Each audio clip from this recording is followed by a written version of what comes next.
bỏ ha hả tôi chỉ tôi nó được quậy phối này nó cái từ đâu Quay vì sao?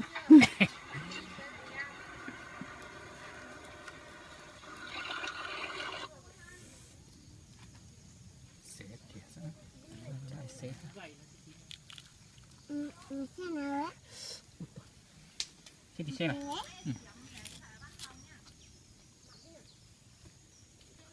đừng hãy đổ xuống ở đấy chẳng mặn này tôi lên là nó phải có bia không mặn tôi lên là Cho có lót chi chỉ có thể lót cho tôi để xuống nó chơi lo cái này thôi bố nó cho không bố tiền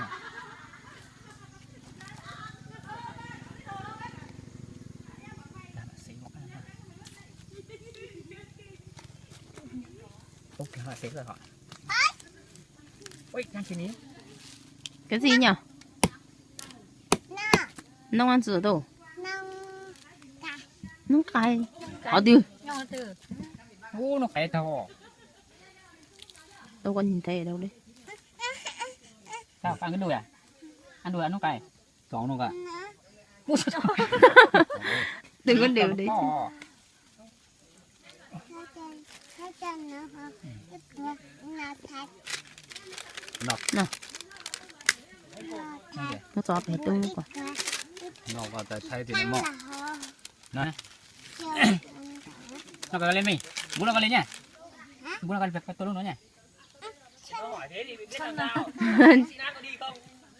Ôi, không. tính nó này thế rồi cái tính thế nó cũng lệch cái như vậy chứ cho cắt lê lấy lạc lê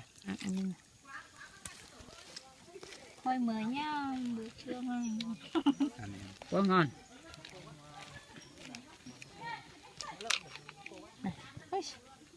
ngon à không có nó bảo nó không về hôm nay ăn lẩu ở nhà thôi Đầu nhà. xóm đâu nó cho hút tặng đó có bóp trắng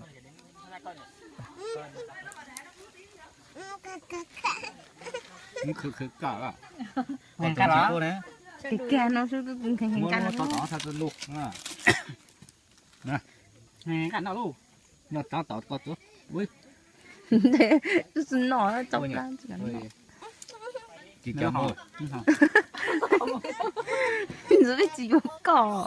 sao con hết mạng rồi hết tao rồi bú mẹ quá bú tao thế à Không được quá. bú nọc thạch không à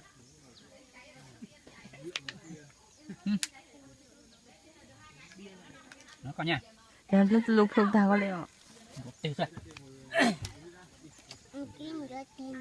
có thể trước khi nọ đúng không có chim có thể ạ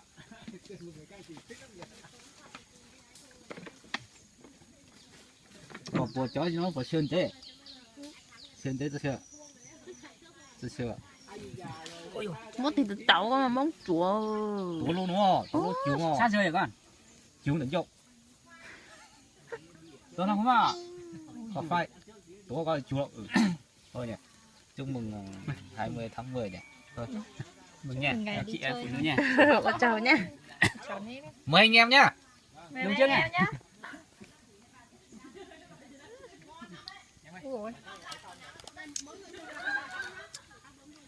à sao này mệt gà sát rồi Ô cắn tè. nào đây